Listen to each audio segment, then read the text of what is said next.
कौटिल्य के सप्तांग सिद्धांत, जो कि काफ़ी महत्वपूर्ण है।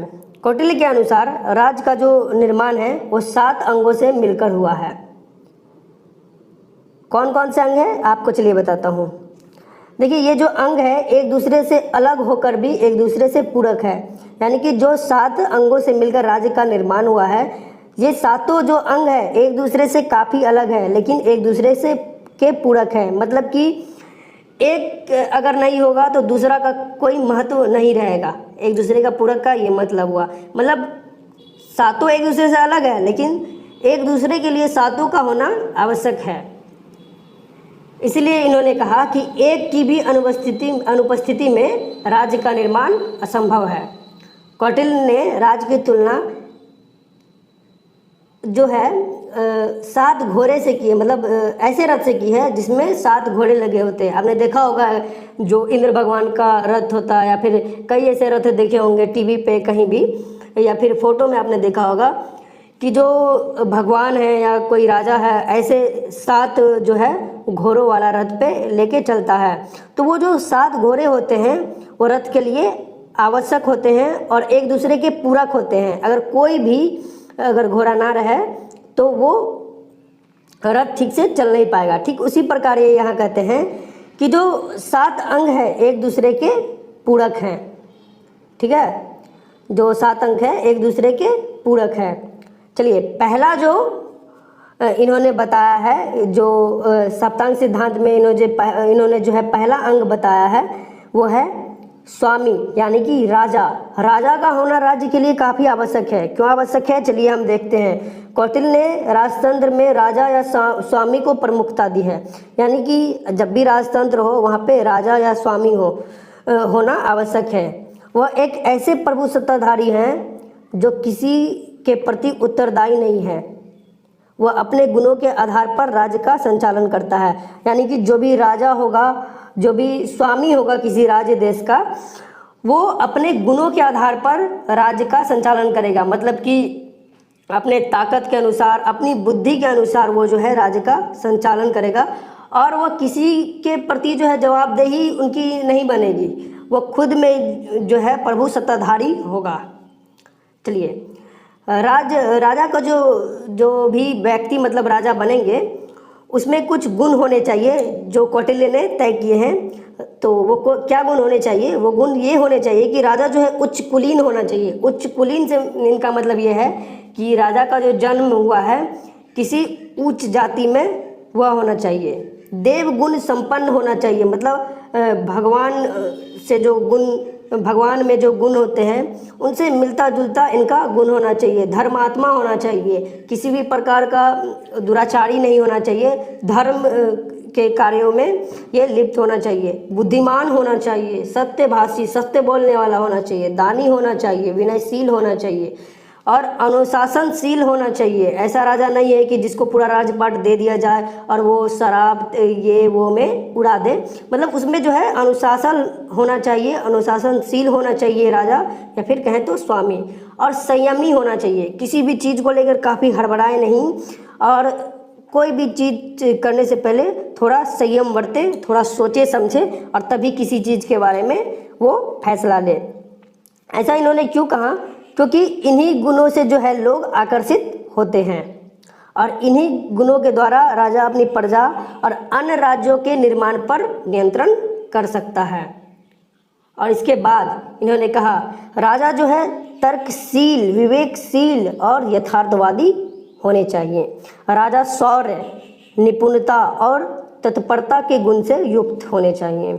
और इसके बाद इन्होंने कहा कि जो एक आदर्श शासक, जो इन्होंने इस प्रकार जो है एक आदर्श शासक का विवरण किया है जो सर्वगुण संपन्न होना चाहिए। राज्य को संरक्षण और विकास के कार्य करने चाहिए और उसे गरीबी, लालच और असंतोष उत्पन्न होने से रोकना चाहिए। मतलब कि जो राजा है वो अपने राज्य के लिए विकास के कार्य वो करे और अपने राज्य में गरीबी, लालच और असंतोष जो है, लोगों में जो असंतोष है उसको उत्पन्न होने से रोकना चाहिए।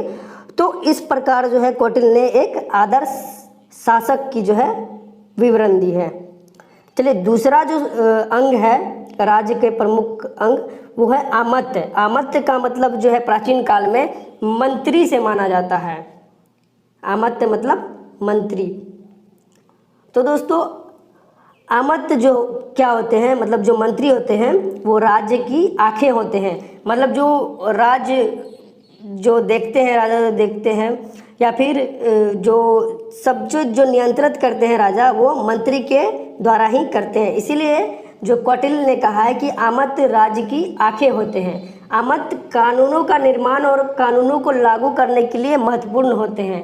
इसीलिए आमत्य के में जो है विशेष गुण होने चाहिए। और कौन कौन से गुण होने चाहिए? वह स्वदेश में उत्पन्न होने से मतलब है कि उनका जो जन्म है वो उसी राज्य में होना चाहिए। उच्च कुलीन होना चाहिए। राजा तो उच्च कुलीन होना ही चाहिए, साथ ही साथ मंत्री यानी कि आमत्य जो है वो भी ऊंचे कुल में पैदा हुआ होना चाहिए, चतुर होना चाहिए। जी हाँ, मंत्री का चतुर होना काफ़ी ज़्यादा आवश्यक है। तो मंत्री जो है चतुर होना चाहिए। उसके बाद मंत्री यानी कि आमत्य बुद्धिमान व स्वामी भक्त होना चाहिए। देखिए बुद्धिमान तो होना चाहिए। अब यहाँ पे स्वामी भक्त क्यों कहा गया, आपको ये समझना चाहिए। देखिए पुराने ज़माने में हुआ क्या करता था, कई ऐसे जो मंत्री हुआ करते थे जो राजा के कहीं बाहर जाने पर या फिर राजा को थोड़ी सी कुछ हो जाने पर वह खुद ही जो है मतलब राज्य पे अपना अधिकार जमा बैठते थे और खुद ही राजा बन जाया करते थे। इसीलिए इन्होंने कहा कि स्वामी भक्त होना चाहिए। ऐसा नहीं कि कुछ थोड़ा सा कुछ होने पर वो खुद ही राजा बन बैठे। आमत्य में मित्रता के गुण होने चाहिए। मतलब जो मंत्री हैं उनमें जो है मित्रता के गुण होने चाहिए। मतलब कि राजा और आमत्य यानी कि मंत्री के बीच मित्रता होनी चाहिए, काफ़ी अच्छी वाली। और उसके बाद कौटिल्य के अनुसार मंत्री जो है उन्हीं को नियुक्त करना चाहिए जिनमें से इनमें कम से कम 3-4 गुण हो। मतलब जितने भी इन्होंने गुण बताया है उनमें से कम 3 या 4 गुण होने चाहिए, उन्हीं को मंत्री नियुक्त करना चाहिए। आमत्य जो है यानी कि मंत्री जो है जितने भी बातें होती है राजभवन में किसी भी चीज़ से संबंधित, उसको राजभवन तक ही सीमित रखना चाहिए। ऐसा नहीं है कि वो बाहर जाकर या फिर किसी और राज्य के अधिकारियों या और राज्य के गुप्तचरों से शेयर करे, यानी कि उनको बताए, ऐसा नहीं होना चाहिए। चलिए तीसरा देखेंगे, जनपद। जनपद से मतलब ये है डिस्ट्रिक्ट, समझते हैं आप लोग डिस्ट्रिक्ट।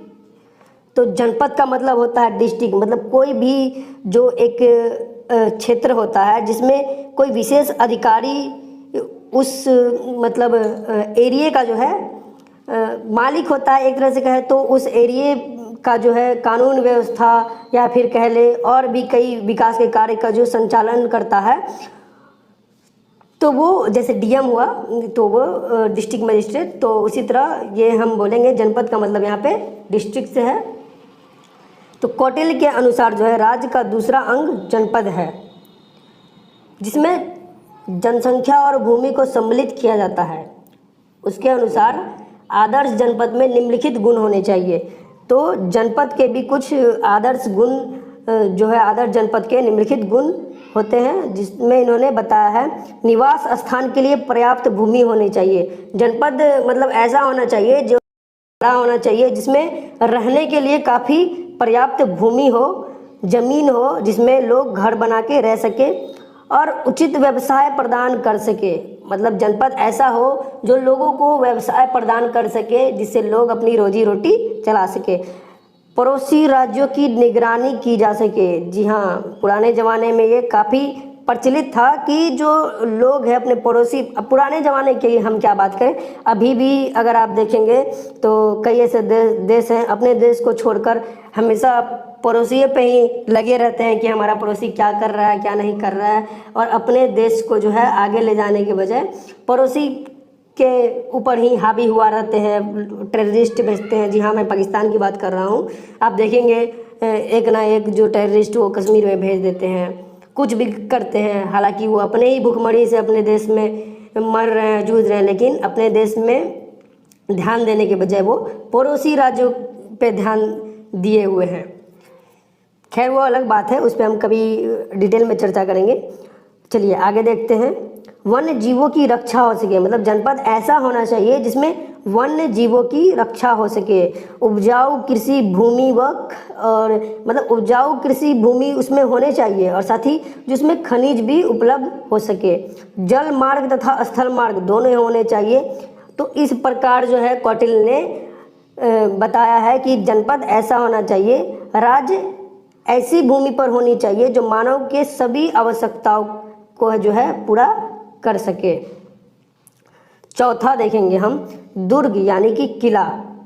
कौटिल्य जो है बताया है कि किला को राज्य की बाहें मानते थे। मतलब कौटिल्य जो थे वो उनका मानना था कि किला जो है राज्य की बाहें यानी कि हाथ जो समझते हैं दोनों बाहें भुजाएं मानते थे। कौटिल्य जो है राज्य को बाहें मानते थे। कौटिल्य के अनुसार राज्य की सुरक्षा के लिए किलाबंदी आवश्यक है। उनके अनुसार राज्य को अपने जनपद की सीमाओं के चारों ओर दिशाओं में किले बनवाने चाहिए। कौटिल्य ने 4 प्रकार के किलाओं का वर्णन किया है। कौन कौन से किला आप यहाँ पे देख सकते हैं। एक जो है पर्वत दुर्ग यानी जिसे हम पर्वत किला कहते हैं, इसका मैंने यहाँ पे पिक्चर लगाया हुआ है तो आप इसे देख सकते हैं। यह एक पर्वत दुर्ग है यानी पर्वत किला है। पर्वत दुर्ग यह दुर्ग चारों ओर से पर्वतों से घिरा हुआ होता है। आप देखेंगे इसके जो पीछे है चारों ओर पर्वत ही पर्वत है, तो ये पर्वत दुर्ग है यानी कि पर्वत किला है। और उसके बाद धनाब दुर्ग, यह रेगिस्तान में जो दुर्ग होते हैं ना, आप राजस्थान कभी जाइएगा वहाँ देखेंगे, वहाँ भी कई ऐसे किले हैं जो रेगिस्तान में बने हुए होते हैं, जहाँ दूर दूर तक आप देखेंगे। कभी रेगिस्तान में जाएंगे तो देखेंगे दूर से आपको दिखाई देगा कि हाँ वहाँ पे पानी है, लेकिन आप पास जाएंगे तो आपको वहाँ पे रेत दिखाई देंगे।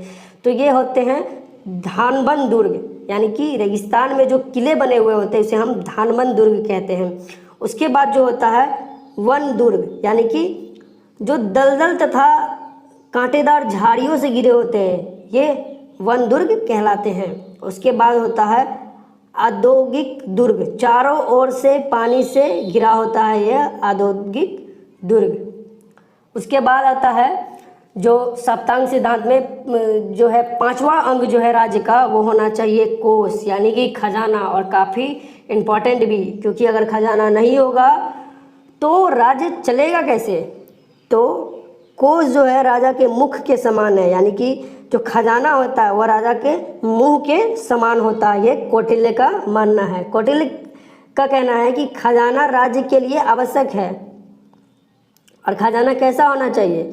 खजाना ऐसा होना चाहिए जिसमें पूर्वजों और स्वयं के जो धर्म पर आधारित कमाई का संचार हो, यानी कि किसी भी तरीके से जो है छीन झपट की उसमें खजाना नहीं होनी चाहिए। और खजाना जो है पूर्वजों की जो पूर्वजों ने संयोजा हो वो होना चाहिए, और खुद की कमाई हुई या फिर खुद से जो उन्होंने संयोजा हो वो होना चाहिए।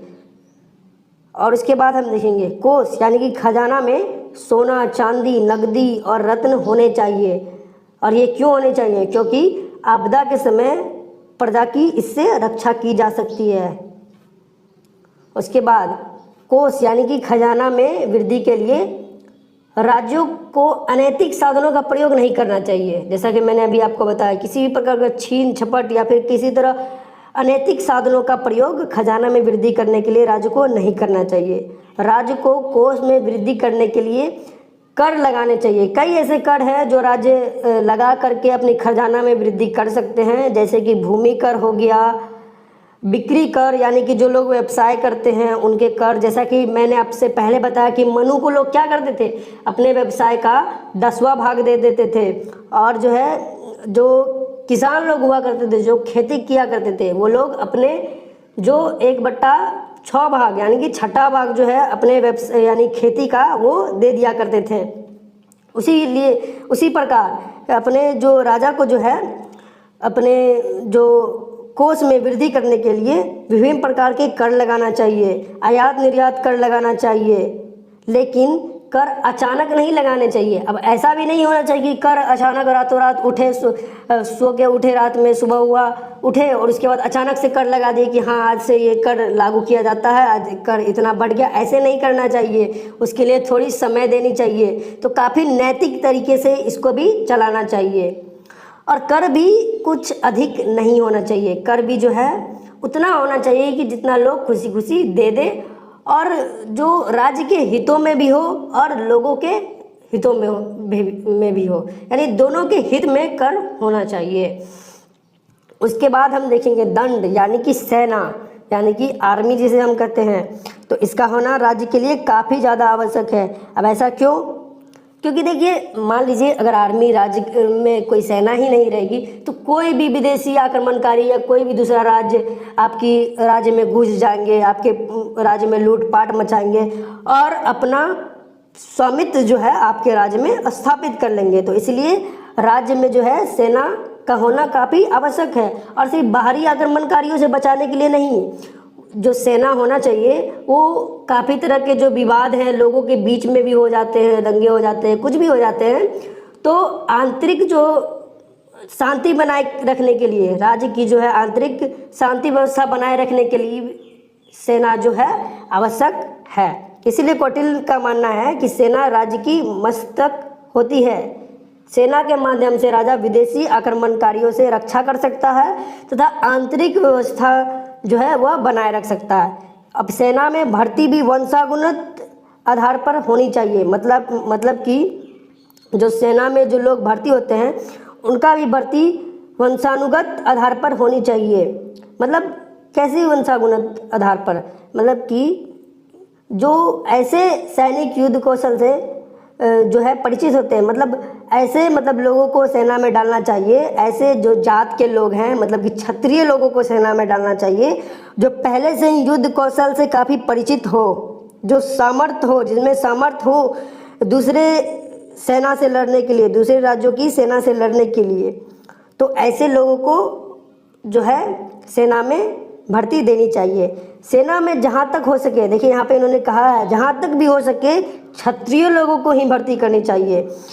अब ये कहाँ तक ठीक है ये मैं तो इस पर डिस्कस नहीं करूँगा, लेकिन आप मुझे कमेंट करके ये बताएं, क्या ये ठीक है कि सेना में केवल क्षत्रिय लोगों को ही भर्ती करनी चाहिए? आपका इस पर क्या मानना है? आप मुझे कमेंट करके ज़रूर बताएं। और इनमें इन्होंने बताया कि जो सेनापति जो है उनको क्या होना चाहिए, उनको विभिन्न प्रकार के युद्ध जैसे छल कपट, विषाक्त रसायनों आदि की जानकारी होनी चाहिए। पुराने ज़माने में हुआ क्या करता था, कई प्रकार के युद्ध लड़े जाते थे। ऐसा नहीं कि हथियार ले लिया और आमने सामने से एक दूसरे पे वार किए जा रहे हैं। उस समय युद्ध में कई प्रकार, छल कपट, पीछे से वार, कुछ भी चलता था। विषाक्त रसायनों, मतलब कि जो है रसायन, अभी भी आप देखेंगे कि रसायन वार होते हैं, लेकिन उस समय जो है कुछ विषैले पदार्थ का उपयोग कर लिया जाता था युद्ध में। तो इसीलिए उन सभी चीज़ों की जो है जानकारी सेनापति को होनी चाहिए, ऐसा मानना था कौटिल्य का। उसके बाद सातवां जो है जो अंग, सप्तांग सिद्धांत का जो सातवां अंग है, राज्य का जो अंग होना चाहिए वो होना चाहिए मित्र। मित्र किसका मित्र? राज्य का मित्र, यानी कि राज्य के मित्र राज्य के कान होते हैं। ये किसका कहना है? कौटिल्य का। जो राज्य के मित्र होते हैं ये राज्य के कान होते हैं, क्योंकि कौटिल्य के अनुसार राजनीति में अलगाववाद मृत्यु के समान है। और ये सही भी है, राजनीति में अगर अलगाववाद हो तो ये मृत्यु के समान है। अतः राज्य की स्थिति का पता राज्यों के मित्रों से चलता है। देखिए ये सच्चाई भी है। अगर आपको किसी के बारे में पता लगाना हो तो आप देखेंगे आप अपने मित्रों के द्वारा ही लगाते हैं। और जो दोस्त होते हैं, जो राज्य के दोस्त होते हैं, उससे जो है राज्य की स्थिति पता चलती है। कि जितने जो राज्य है उसके जो शक्तिशाली लोग होते हैं, आप ये एक चीज़ देखेंगे, जो शक्तिशाली लोग होते हैं, जो अपने आप में सामर्थ्यवान होते हैं, काफ़ी पैसे वाले होते हैं, शक्ति में काफ़ी अधिक बलशाली होते हैं, उसके मित्र भी अधिक होते हैं। इसीलिए जो राज्य के मित्र से राज्य की जो है स्थिति का पता चलता है और राज्य की अधिक शक्तिशाली होने का भी पता चलता है। कौटिल्य का यह भी मानना है कि मित्र दो प्रकार के होते हैं, और ये सही भी है। मित्र जो है दो प्रकार के होते हैं। कौन कौन से? सहज मित्र और कृत्रिम मित्र। सहज मित्र कौन से होते हैं? सहज मित्र वे होते हैं दोस्तों जो हमेशा आपके साथ रहते हैं, दुख में सुख में हर समय आपका जो है साथ निभाते हैं, वो सहज मित्र होते हैं। परंपरागत मित्रता, जी हाँ, जो हमेशा परंपरागत मित्रता निभाते हैं और प्रत्येक मुसीबत में हमारी सहायता करते हैं, वो सहज मित्र होते हैं। और उसके बाद आते हैं कृत्रिम मित्र। वह होते हैं जो जीवन और संपत्ति की रक्षा के लिए बनाया जाता है। जैसे आपको एक बहुत अच्छा उदाहरण देता हूँ, जैसे रूस, जैसे हमारा रूस जो है परंपरागत मित्र है, हमेशा सुख में दुख में हमारा साथ देता है। और वहीं पाकिस्तान और चाइना की मित्रता देखें तो जो पाकिस्तान ने चाइना से मित्रता की है क्योंकि वह जीवन और अपनी संपत्ति की रक्षा कर सके, क्योंकि पाकिस्तान को हमेशा डर लगा रहता है कहीं हम पे भारत आक्रमण ना कर दे, और पाकिस्तान एक कमज़ोर है और जानता है कि हम भारत से अकेले लड़ नहीं पाएंगे, इसीलिए वह चीन के साथ अपनी दोस्ती बढ़ाता रहता है ताकि वह अपनी जीवन और अपनी संपत्ति की रक्षा कर सके। हालांकि आप रूस को देखेंगे जो भारत के साथ मित्रता रखता है, वह एक परंपरागत मित्र है और कई बार वीटो लगा के यूएन में भी भारत का सहयोग किया है। तो यह रूस जो है परंपरागत मित्र है। तो चलिए, ये था सप्तांग सिद्धांत। अब हम निष्कर्ष की बात करते हैं। देखिए, जितने भी विवरण आपने ऊपर पढ़े हैं, जितने भी मैंने अभी आपको पढ़ाया बताया, उसमें कौटिल्य ने राज्य के 7 अंग बताए थे, आपने पढ़े, और जिसके बगैर जो है राज्य की कल्पना नहीं की जा सकती, ऐसा कौटिल्य का मानना था। लेकिन कई ऐसे विचारक हुए जिनका जो मानना था और जिनका जो विचार है कौटिल्य से काफ़ी अलग है। क्यों? क्योंकि कौटिल्य जो जहाँ मित्र की बात करते हैं, आपने देखा होगा कि अंत में कौटिल्य मित्र की बात करते हैं और इसे राज्य के अंग के साथ जोड़ देते हैं। तो यहीं पे ये विचारक कहते हैं कि मित्र कैसे राज्य का अंग हो सकता है, क्योंकि मित्र तो राज्य के में नहीं रहता है, मित्र राज्य से बिल्कुल अलग है, इसलिए मित्र जो है राज्य का अंग नहीं बन सकते हैं। इसके अलावा वर्तमान समय में किले का कोई महत्व नहीं है। जी हाँ, अभी तो खैर आप देखेंगे कि बॉर्डर पे बंकर बनाए जाते हैं, लेकिन आप किले की बात करें तो हमारे देश में कई ऐसे किले हैं जिसका अब कोई मतलब रह नहीं जाता, वहाँ पे केवल लोग घूमने अब जाते हैं। तो ये भी है, लेकिन फिर भी जो है तत्कालिक परिस्थितियों में कई ऐसे कौटिल्य के विचार हैं जो काफ़ी महत्वपूर्ण हैं और जिसका उदाहरण हमारे इतिहास के कई राजाओं में देखा जा सकता है। तो दोस्तों, कैसी लगी आपको ये वीडियो, मुझे कमेंट करके ज़रूर बताइएगा। और क्या ये तरीका आपको आज पढ़ने में अच्छा लगा और क्या मैं इस तरीके की वीडियो और बनाऊं, मुझे कमेंट करके ज़रूर बताइए। और कौन से टॉपिक पे भी चाहिए आप मुझे ज़रूर कमेंट करें, और मैं क्या सुधार कर सकता हूँ, जो आपको अच्छा लगा बुरा लगा सब चीज़ कमेंट में ज़रूर बताइए। चलिए, मिलते हैं अगले वीडियो में, तब तक के लिए बहुत बहुत धन्यवाद।